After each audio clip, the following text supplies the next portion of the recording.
Estamos de volta no Centro Familiar de Adoração para a mensagem de hoje com o evangelista Jimmy Swaggart. Se você tem a sua Bíblia, abra ela no livro de Romanos, o grande livro de Romanos, capítulo 7, por favor. Vamos começar com o versículo 6. Eu vou ler as anotações também em relação a esse versículo da Bíblia do expositor. Paulo diz: mas agora estamos livres da lei. As anotações: libertos de suas exigências justas, o que significa que Cristo pagou sua pena. Que declaração! Meu Deus! Glória a Deus!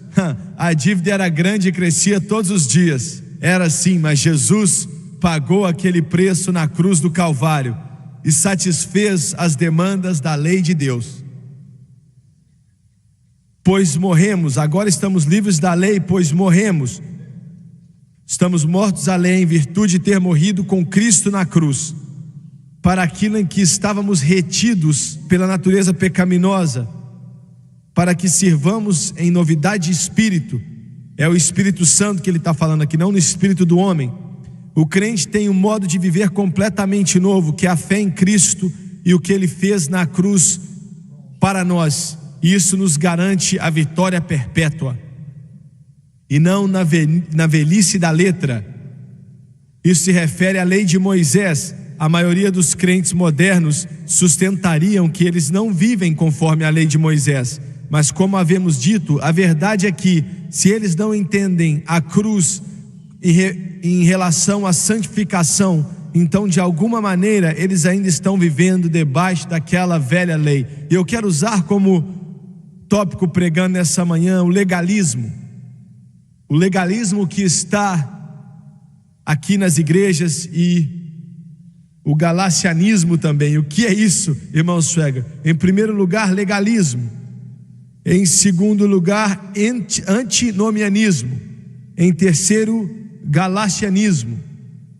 Eu espero que consigamos terminar a mensagem hoje e a gente possa explicar, mas eu não prometo nada, porque Deus faz o que Ele quer aqui. Porque nós não vivemos através de legalismo, não vivemos através de antinomianismo ou galatianismo. Nós vivemos pela graça, através da fé. É o dom de Deus, não por obras, para que o homem se glorie nisso. Pai Celestial, enquanto nós estamos curvando a nossa cabeça diante do Senhor, eu peço para que o Senhor nos ajude a ministrar essa mensagem e a dar a essas pessoas, Senhor, aquilo que o Senhor nos entregou. Nós não somos nada de nós mesmos ou com nós mesmos. Sem o Senhor não podemos fazer nada, e te pedimos para que o Senhor me ajude a propriamente entregar essa grande palavra, esse grande evangelho, que o Senhor possa nos dar vida eterna e que eu possa levar ao coração das pessoas através da sua palavra, em nome de Jesus. E todos dizem amém e amém. Eu vou começar primeiramente com a graça por alguns momentos. A graça é simplesmente o dom de Deus estendido a pessoas que não merecem. Você diz: eu não sou digno disso. Deus sabe disso. Nenhum de nós é digno. Nunca existiu alguém que foi digno disso. Mas Deus, em seu amor, se confiarmos nele, Ele abre os seus braços para nos dar a vida eterna. Eu e a Francis, anos atrás, estávamos pregando em um culto em uma cidade chamada Plainville, no Texas. Don George, a esposa dele, Gwen, eram pastores ali, e isso devia ser, eu sei que era mais ou menos em 1960. E um dia nós chegamos a um supermercado bem grande. O Don disse: irmão Swaggart, eu quero que você conheça alguém. E o Jimmy Dean era um cantor que cantava ali. Ele não existe mais, mas ele era o dono do supermercado, e ele me levou até um homem que estava trabalhando na loja. E eu reconhecia ele quando eu olhei para ele, porque ele estava nos cultos todas as noites e não tinha perdido nenhuma noite, ele e a família dele. E o Dom disse: eu quero que ele te diga o seu testemunho. E ele me disse em alguns momentos, ele era um veterano na guerra do Vietnã. Ele tinha voltado para casa e desenvolvido doenças nos ossos, possivelmente causadas por algum tipo de química ali. E o corpo dele estava se deteriorando. Então ele me disse, e a dor era quase que impossível de suportar. E era tão ruim que a administração de veteranos mandou um cheque para a família dele para pagar pelo funeral. Era quão ruim a situação estava, ninguém tinha esperança que ele ia melhorar. E ele foi para a igreja o máximo que ele podia. Então disseram para ele que ele não ia poder porque ele estava de cama. E ele estava esperando a morte. E eu quero que essa palavra entre em você, esperando para morrer. E os médicos disseram: Senhor, nós já fizemos tudo que podíamos e nós vamos fazer tudo que pudermos para que você esteja confortável nas suas últimas semanas, mas não há nada mais que nós possamos fazer aqui nos médicos, de acordo com os médicos. Em Plainview todos conheciam ele mal podia andar por causa da doença que estava no seu corpo. Eles sabiam que ele estava andando com a ajuda de uma muleta, e era isso que podiam fazer por ele. Sabiam que ele mal podia andar também, com ou sem a muleta. E domingo de manhã, isso era um ano antes do nosso culto, ele disse à sua esposa, ele falou: eu quero ir para a igreja nessa manhã. E ela disse: querido, você tem certeza que você quer fazer isso? Porque toda vez que ele se movimentava, ele sentia muita dor muito terrível. E ele disse: sim, eu preciso ir nessa manhã. E ela disse: você tem certeza? E ele disse: me ajude a me vestir. E demorou quase uma hora, ele teve que parar. Então ele me disse naquele dia, ali no trabalho dele, na loja do Jimmy Dean, ele pediu a Deus para dar força a ele. Quando ele finalmente conseguiu vestir roupa ali, ela ajudou ele a entrar no carro. Eles dirigiram ali para perto da igreja, que era mais perto da loja dele, ou da casa dele. Ela entrou e pediu para que os irmãos viessem ajudá-la. Eles tiraram ele do carro e ele suava muito, porque tinha muita dor no corpo dele. Ele tentou não gritar, e eles tentavam levar ele da maneira mais frágil possível. Então conseguiram colocar ele para frente. Ele se assentou. Ninguém pôs as mãos sobre ele. O irmão George não veio e ungiu com óleo. Nós acreditamos nisso, mas aquele dia não fizemos isso. E oraram por ele várias vezes, já tinham orado. E era durante o louvor e a adoração, quando as pessoas estavam cantando, a esposa dele disse que de repente, ele disse: eu sinto. Ela disse: querido, o que é que você está sentindo? Ele disse: eu sinto do topo da minha cabeça à sola dos meus pés, eu sinto. E ele começou a se levantar, e eles começaram a ouvir os ossos que estavam se encaixando no lugar. Quando ele se levantou, as pessoas em volta dele escutavam. Ele se colocou de pé, e eles começaram a cantar mais, e ele também começou a cantar. E ele deu um passo, e fazia meses que ele não dava um passo sozinho. Ele andou até os corredores e começou a andar para cima e para baixo e dizer: eu te agradeço, Jesus, eu te agradeço, Jesus, eu te agradeço, Jesus. Eles vieram de todos os lugares para ver. O culto não acabou naquele dia. Eles enchiam aquele prédio. Eles olhavam para as janelas, para ver ele correr.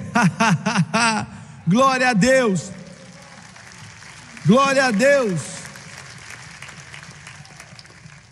Ele disse: irmão Swagger, você provavelmente me notou, mas ele disse que disse a Deus: eu estava tentando ficar ali sem que ninguém me notasse, mas todo o culto eu corria.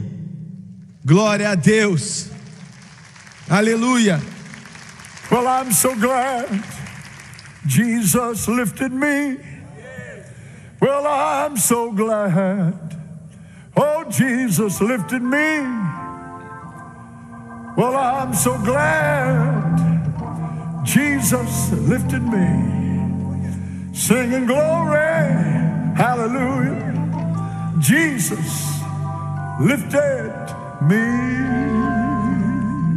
Alguns de vocês dizem: eu queria que o Senhor fizesse algo assim por mim. Ele te salvou, não é mesmo? Ele te salvou, não é mesmo? Ele te libertou. Satan had me bound, but Jesus set me free. Satan had me bound, but Jesus set me free. Satan had me bound, but Jesus set me free. And I'm going to sing glory, hallelujah. Jesus set me free. Glória a Deus. Somente a graça pode fazer isso. Isso é um dom de Deus, é gratuito, só a graça. Dependendo de méritos, dependendo de ordenanças e valor próprio, nós não podemos receber nada de Deus, porque nenhum de nós é digno. Entenda isso. Bem, irmão Swagger, eu não sei, sabe, eu sou um pentecostal de terceira geração, e eu sou isso e aquilo. Não, você é apenas uma outra pessoa qualquer, é só isso. Você precisa ser tocado por Jesus lá do céu, para entender que você não merece nada, que Ele te deu todas as coisas. Glória a Deus. I'm so glad Jesus lifted me. Well, I'm so glad, oh, Jesus lifted me.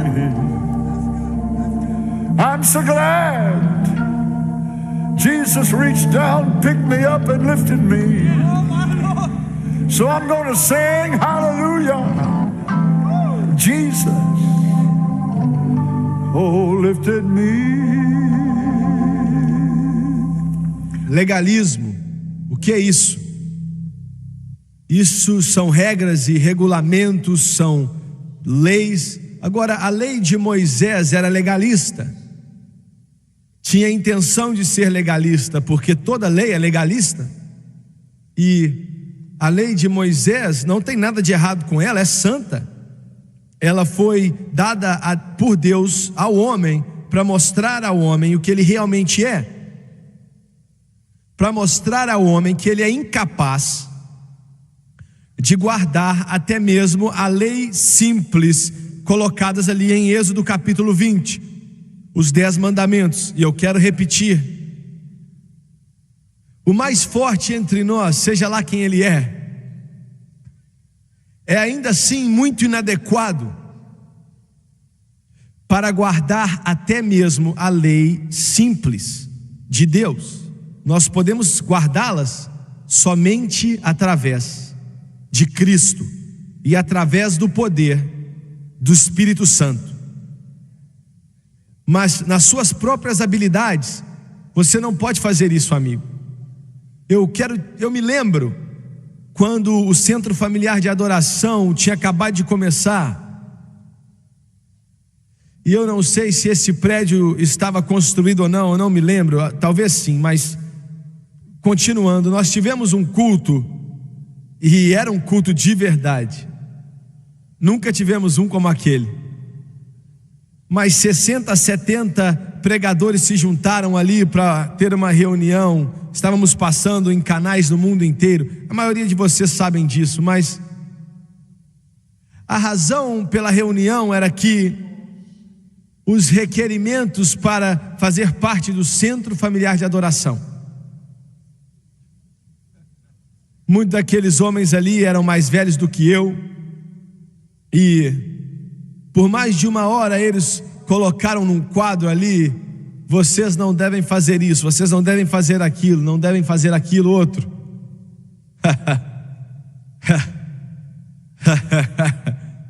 Eu acho que vocês já sabem onde eu vou chegar, né?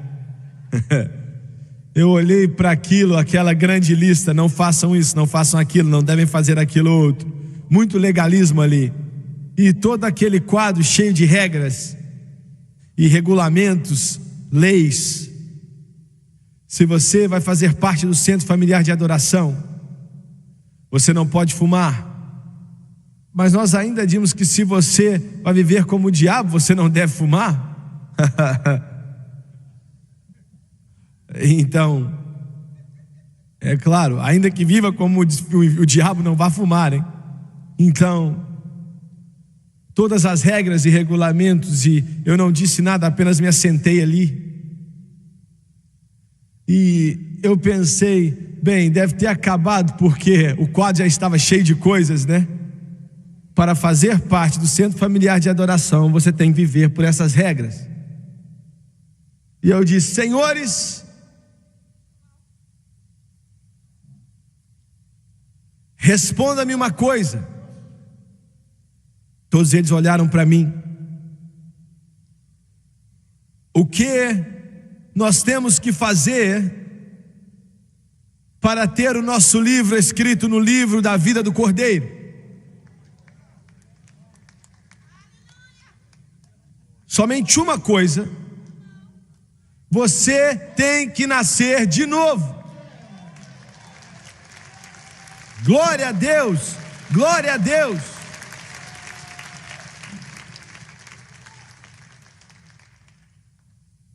Eles olharam para mim, e isso aqui, olha, era como seria o Centro Familiar de Adoração. Qualquer um que diga: eu sou salvo.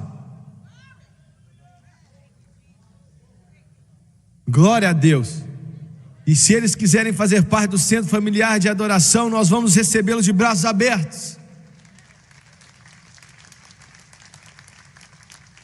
Então, mas você vai receber algumas pessoas que não estão vivendo assim, assado, da maneira correta. Eu nunca entendi isso. Será que você já parou para pensar que uma garagem não é para carros novos? É para carros que já são usados, que tem problemas, com as válvulas queimadas, o motor que está queimando o óleo, ou seja lá qual for o caso. Eu lembro, anos e anos atrás, eu e a Francis tínhamos acabado de entrar na obra evangelística, e eu tinha um carro usado chamado Plymouth. Ainda existe esse carro? Eu não acho que existe mais. De qualquer forma, o carro era velho demais, muito velho. Eu dava a partida no carro, e um dia o carro começou a bater, knock, knock, knock, knock, knock, e o motor começava a bater e não começava. Eu levei a um mecânico e ele disse: olha, sua válvula está queimada.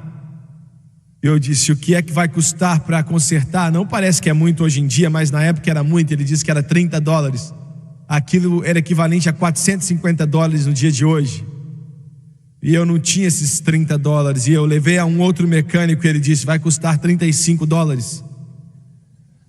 Eu não sabia o que fazer, eu não tinha $35, nem 30.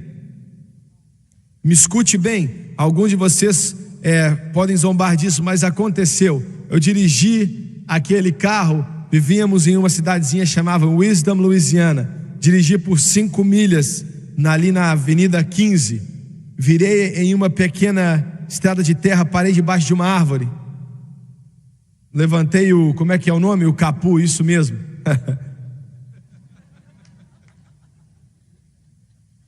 E eu disse: Senhor, Eu não sei se você já curou um carro na sua vida, mas eu estou trazendo diante de você hoje para que ele seja curado. Agora, Deus me escuta, eu estou falando a verdade. Eu ungi aquele motor com óleo e disse: em nome de Jesus, eu te ordeno a começar a correr direito, a funcionar direito.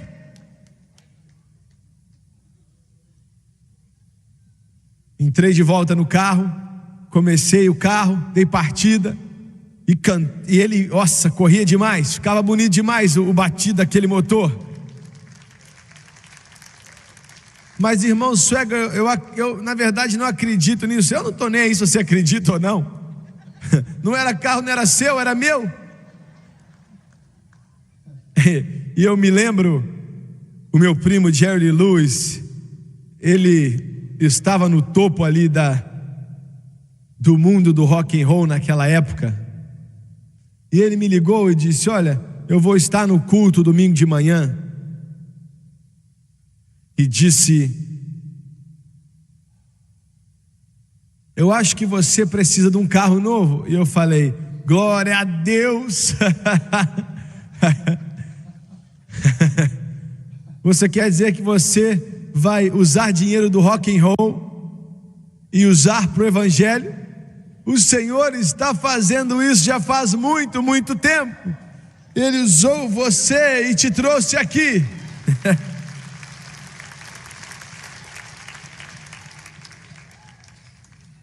Naquele domingo de manhã, o Jerry veio e me deu um Cadillac novo. E então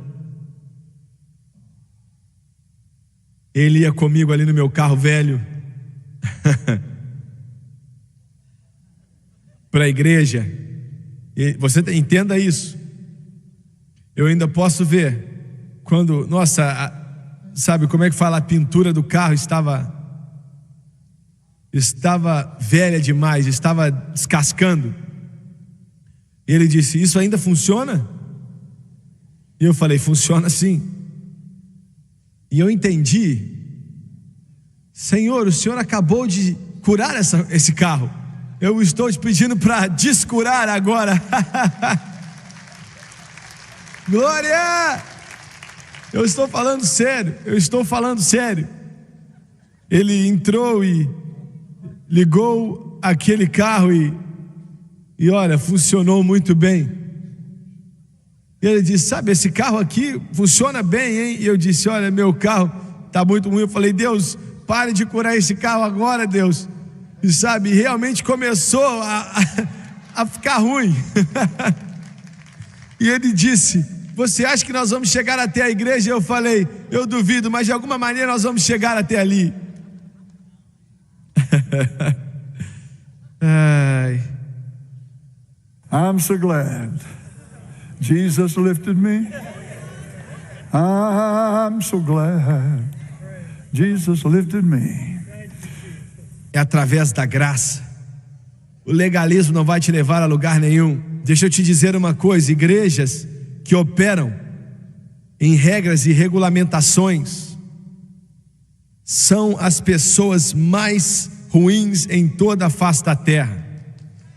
Eles são muito sem educação, e você pode dizer, sabe, inferno, eles são como o inferno. Não, mas eles não são tão santificados como vocês aí, né?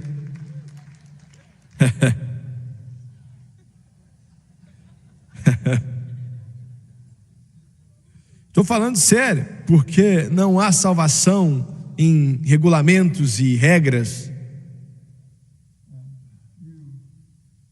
Não existe salvação em nenhuma dessas coisas. Você não acha que é errado fazer isso e aquilo? É claro, existem muitas dessas coisas que são erradas, mas a maneira de Deus é a seguinte: escute bem. O Espírito Santo entra em seu coração e ele te diz o que fazer e o que não fazer.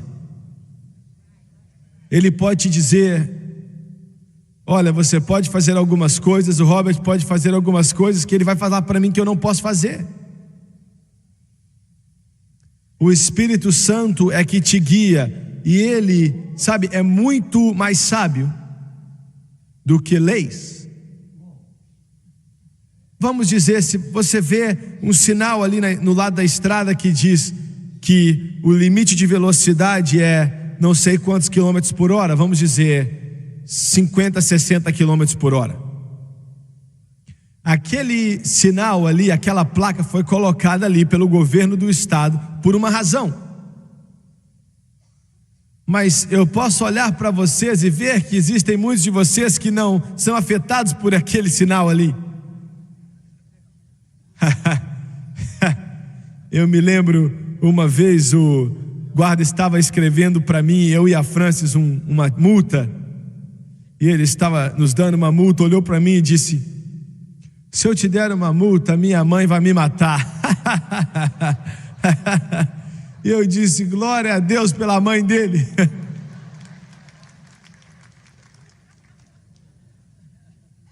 Agora, aquele sinal ali que é a lei do estado, e é verdadeiramente a lei, está certo.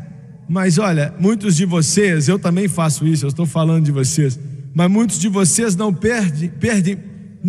prestam muita atenção aí naquele sinal. Mas se um carro de polícia estiver ali e aquele policial estiver ali por detrás do volante, isso é muito mais poderoso do que aquele sinal por si mesmo, não é? Vocês estão me escutando? Vocês estão escutando o que eu estou dizendo? Quer dizer, você pisa no freio rapidinho, né? E é isso que eu estou falando. As leis são somente palavras, e quando você tem o Espírito Santo por detrás ali do carro celestial, ele te diz: não. Eu me lembro, eu e a Francis estávamos indo para um culto em Shreveport, em Louisiana, muito tempo atrás. E nós saímos para jogar boliche com os pastores. Não há nada de errado com jogar boliche, não entenda mal.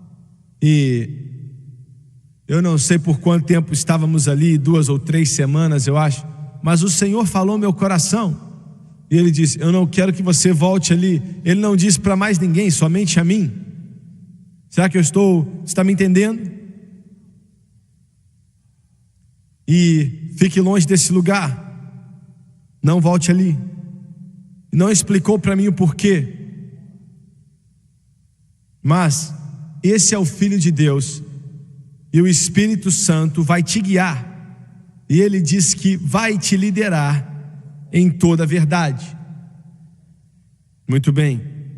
Legalismo nunca salvou ninguém, nunca deu vitória a ninguém.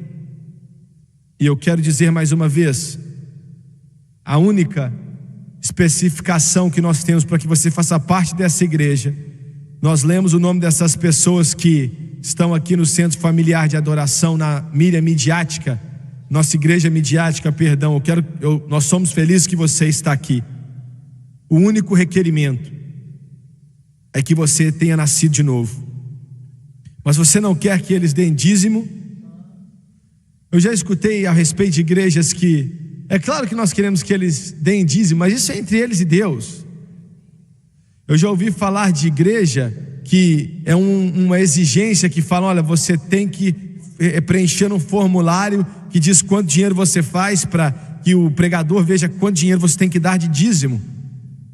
Olha, isso não é Deus, e não é dar conta daquele pregador.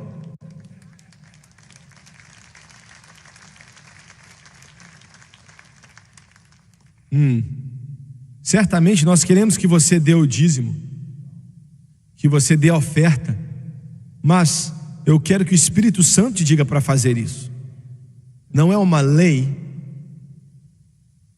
Isso não é uma lei. Legalismo. Em segundo lugar, antinomianismo. O que é isso? Legalismo é lei. Antinomianismo, anti significa exatamente o que diz, está oposto. Nome é grego para lei. Anti-lei, antinominismo. São igrejas que não importa o que você quer fazer, faça o que você quiser. Isso é uma mentira.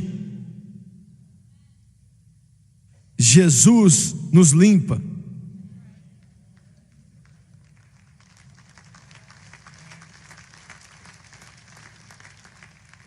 Eu escutei a igreja que fundou a igreja neoliberal na rádio há algum tempo atrás, e a igreja dele tem mais ou menos 30 mil pessoas, eu acho. E eles estavam perguntando a ele como é que você construiu isso e aquilo, e ele disse: bom, nós fizemos uma pesquisa no bairro onde nós estávamos, nos 15 quilômetros ali perto, e nós fizemos uma pesquisa sobre o que o povo queria. E deixe-me te dizer isso, como pregador do evangelho, eu não quero dizer isso de uma falta de educação. Eu não estou interessado no que as pessoas querem, eu estou interessado no que Ele quer. Eu amo esse irmão aqui, o Robert, mas a Bíblia não diz assim diz o Robert, ela diz assim diz o Senhor. Eu quero saber o que Ele quer, então vou tentar entregar às pessoas. Eu não estou nem aí sobre o que você quer ou não quer.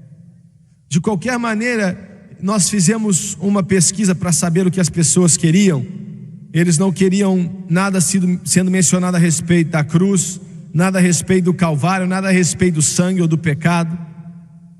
E é isso que nós fazemos. Nós não mencionamos o pecado, nós não mencionamos o sangue, não mencionamos o Calvário ou a cruz, nós não mencionamos nada dessas coisas. Isso é antinomianismo. Isso vem do diabo.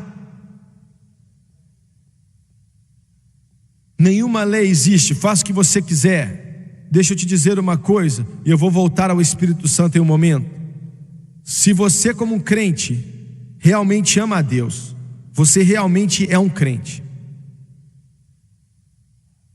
Eu quero parar aqui, eu não vou terminar essa frase agora.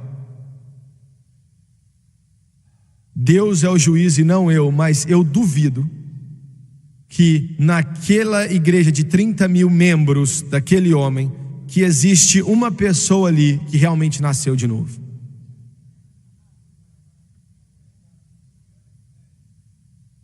E talvez alguns até nasceram de novo, mas eles têm que sair dali, eles não podem continuar ali.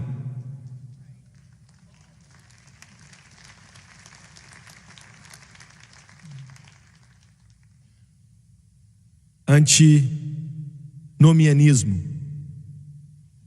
Então eu li um artigo que ele escreveu há pouco tempo atrás. Ele disse: eles fizeram uma pesquisa de todos os membros deles e não tinham que assinar os nomes, eles podiam permanecer anônimos. Foi uma pesquisa anônima. Ele diz: quando eu cheguei ali e todas aquelas pesquisas que eles preencheram, eu disse: meu Deus, a nossa igreja está cheia de bêbados, de adúlteros, de todas as coisas que você pode imaginar. Ele disse: nós temos que tentar mudar a nossa maneira de pensar. E eu pensei: não, irmão, apenas pregue o evangelho, é isso que você tem que fazer.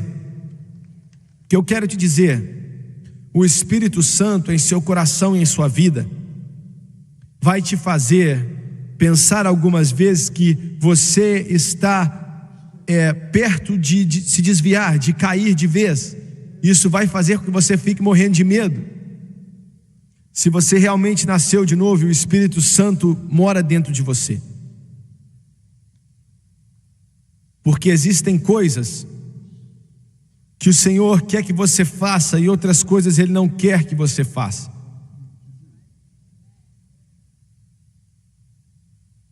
O que diremos então? Paulo disse: devemos continuar a pecar para que o pecado superabunde? Deus nos livre. Como então nós, que fomos salvos do pecado, podemos continuar vivendo nisso? Se você realmente nasceu de novo, você não quer pecar. E quando você peca, você quer pedir perdão para Deus ou consertar a situação com Deus na medida do possível, no que depende de você. Agora, existem algumas coisas que você deve e não deve fazer, mas isso quem diz é o Espírito Santo. E Ele é que vai te guiar e vai te direcionar. Porque existem algumas coisas que são erradas que o crente não faz, e algumas outras coisas nós fazemos. Primeiro de tudo, galacianismo. O que é isso? Você leu o livro de Gálatas alguns tempos atrás, e o que isso significa eu vou explicar. É algo que todo crente, sem exceção, já teve que lutar com isso. Galacianismo. Eu posso dizer, todos nós, sem medo de errar, que isso inclui toda pessoa que nasceu de novo, que é cheia do Espírito Santo, que já viveu na terra. E é isso aqui. Galacianismo é aceitar Jesus Cristo como seu Salvador e entender que Ele morreu por você, que isso está correto, e você entrega a Ele o seu coração e a sua vida, e você nasce de novo. O que há de errado com isso? Não há nada de errado com isso, é a coisa certa. Mas agora, para que você viva para Deus, nós tentamos viver por Ele, através de tentar obedecer regras e regulamentos.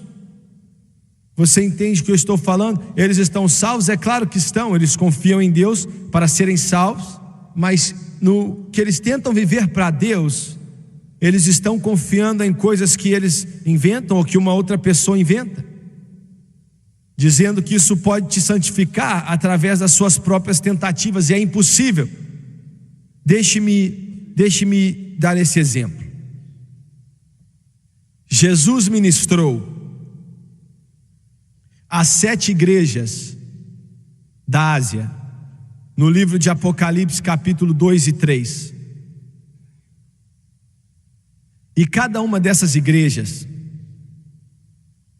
ele terminou dizendo: aquele que vencer, eu vou dar o direito de se assentar comigo no trono de meu Pai. Para o que vencer, eu vou dar a ele uma pedra branca, e nessa pedra um novo nome. Para aquele que vencer, eu farei dele um pilar no templo do meu Deus. E por aí vai, 7 mensagens diferentes especificando aquele que vencer.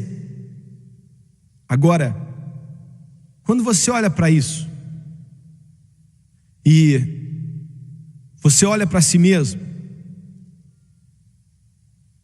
nenhum de nós consegue se qualificar. Bem, eu consigo. Cuidado. Deixe-me dizer como realmente é. Nós olhamos para nós mesmos, e isso é o que realmente acontece quando nós lemos essas passagens: aquele que vencer, aquele que vencer e aquele que vencer. E nós automaticamente vemos alguma coisa em nossa vida que não deveria estar ali. E nós pensamos: Deus, eu tenho que melhorar. Eu preciso ser um que vence. E você está certo, nós precisamos ser aquele que vence. Mas é feito da seguinte maneira, não é feito como você pensa que é feito. Você é um vencedor não por causa das coisas que você faz. Você é um vencedor por causa das coisas que você acredita.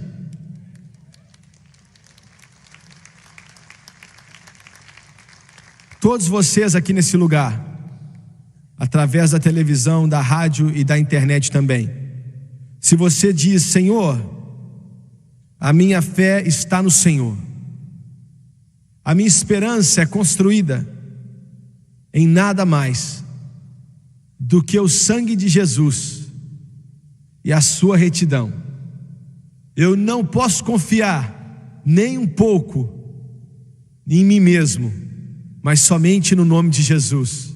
Eu me ponho de pé na cruz de Cristo e tudo mais está afundando.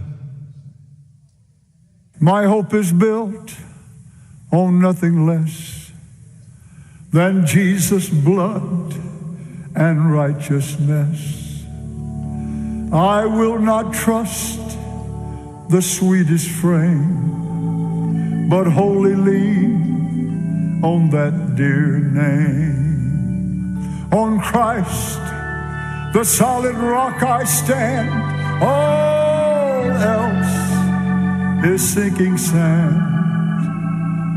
All else is sinking sand. Se a sua fé está em Cristo, como acabamos de cantar aqui, você é um vencedor. Glória a Deus.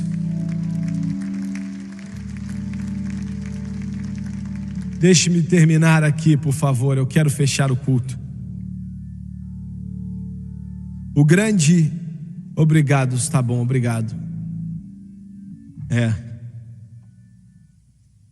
A missão em Chicago, o centro missionário ali está na pior parte de uma das cidades mais violentas dos Estados Unidos. Fica em Chicago. Já tem mais de 150 anos que eles estão ali. Foi estabelecida por Mel Trotter. Todo sábado à noite, Mel Trotter se colocava de pé na rua, em frente àquele lugar, e pregava o evangelho. Um sábado à noite, o grande Billy Sunday, ele era o jogador de beisebol mais rápido da época. Eles chamavam para o corredor de Chicago. Ele jogava no White Sox. Ele e alguns amigos estavam ali naquele bairro e pararam do outro lado da rua e escutaram Mel Trotter pregar. E quando ele terminou a mensagem, o Billy Sunday, um dos maiores jogadores de beisebol da história, olhou para o amigo dele e disse: eu estou indo. Ele pensou que ele quis dizer que ele estava voltando para o hotel. E ele disse: não, eu estou indo para aquele altar. Glória a Deus. Ele andou para o outro lado da rua. No próximo dia ele aposentou e não quis mais jogar para aquele time do Chicago e começou a trabalhar naquele centro missionário, recebendo $30 por semana, limpando os banheiros. Você quer dizer, ele não tinha que fazer isso? Bem, Deus disse para ele que ele tinha que fazer. Mel Trotter, a conversão dele é uma que é quase que impossível de compreender. Ele bebia muito, e eu não quero dizer alguém que bebia socialmente. Ele estava num cativeiro tão grande, estava preso pelo álcool, colocado ele em um tormento tão grande, que era um inferno na terra. Ele não conseguia parar de beber, e estava piorando cada dia mais. E quando a filhinha dele estava morrendo, os médicos disseram: eu conheço uma medicina que pode ajudá-la. Ele deu a Mel Trotter o dinheiro para ir comprá-la, e ele gastou aquele dinheiro bebendo, e a menininha morreu. Quando eles estavam fazendo o funeral da criança, ele chegou até o caixão, ele tirou o sapatinho dos pés dela para que ele pudesse vender por 35 centavos e comprar mais bebida. Não há como ficar uma situação pior do que essa. Mas de alguma maneira, naquela escuridão, em meio àquela escuridão, Jesus Cristo disse a Trotter: eu te amo. E ele disse sim. E aquele cativeiro foi quebrado.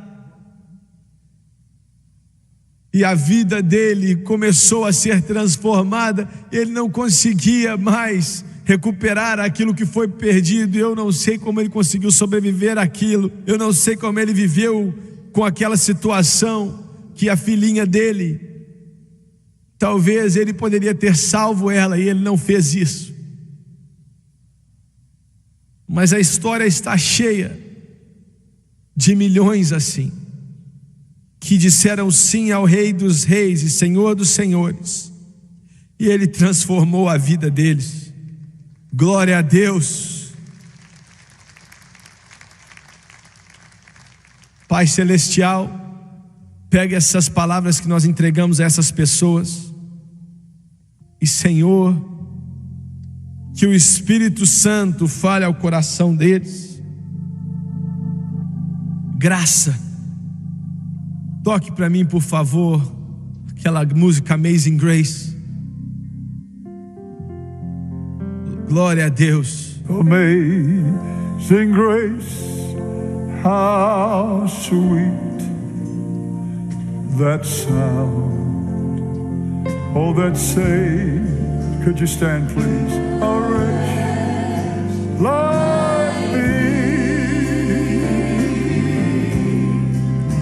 I once was lost, but now I'm found. Once blind, but now I see. Se você está aqui nessa manhã e você não tem certeza da sua salvação, se você morrer agora, ou será que seu próximo momento vai ser no céu ou no inferno? A graça de Deus diz que se você não tem certeza, eu te recebo, e eu te transformo, e eu te dou a vida eterna. É isso que o Senhor está dizendo para você. Nós vamos cantar mais uma vez, e eu não estou pedindo você para fazer parte da nossa igreja.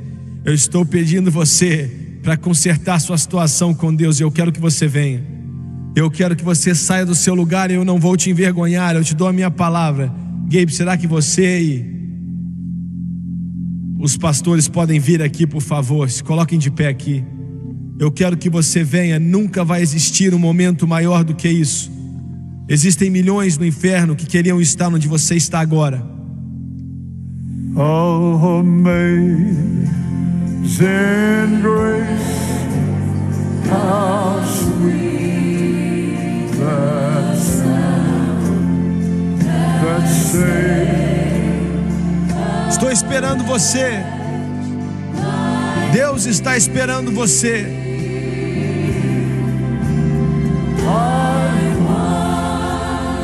Was lost, but now I'm found. Was blind, but now. Cante outra vez. Deus e o Espírito Santo está falando com você. Venha.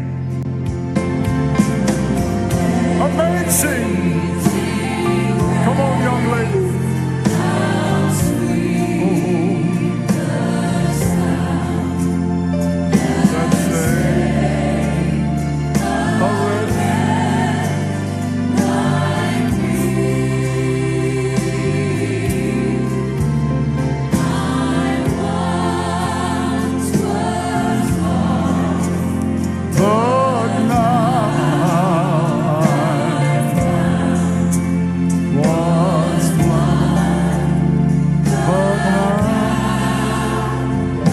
Outra vez, cante mais uma vez.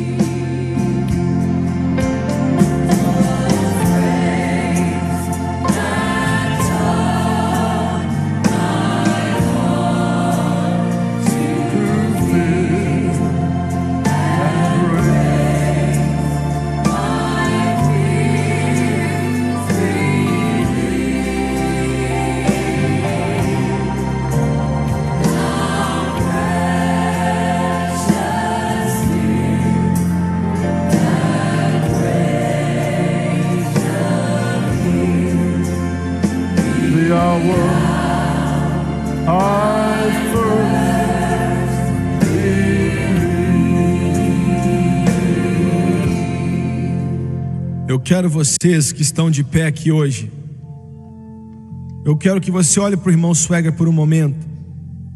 E eu quero fazer a oração do arrependimento. Já orei com milhões durante os anos e agora é para você e com você. E eu quero que você acredite de todo o seu coração. E eu te prometo isso, que Ele vai mudar a sua vida. Abaixe a sua cabeça, por favor. Vamos orar agora. Querido Pai Celestial,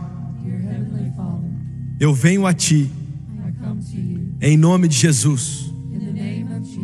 Me perdoe pelos meus pecados, a maneira que tenho vivido, as coisas que tenho feito.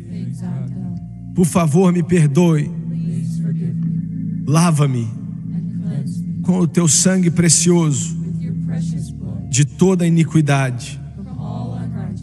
Com a minha boca eu confesso o Senhor Jesus, e em meu coração eu acredito que Deus ressuscitou a Jesus dentre os mortos.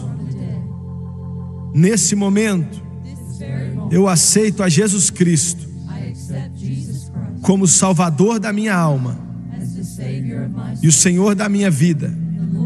E de acordo com a palavra de Deus, que não pode mentir, eu sou lavado, eu estou limpo, eu sou perdoado, eu estou salvo. Glória a Deus. Aleluia. Glória a Deus. Não perca o culto dessa noite, às 6 da noite. Well, there's a new name written down in glory, and it's mine. Oh, yes, it's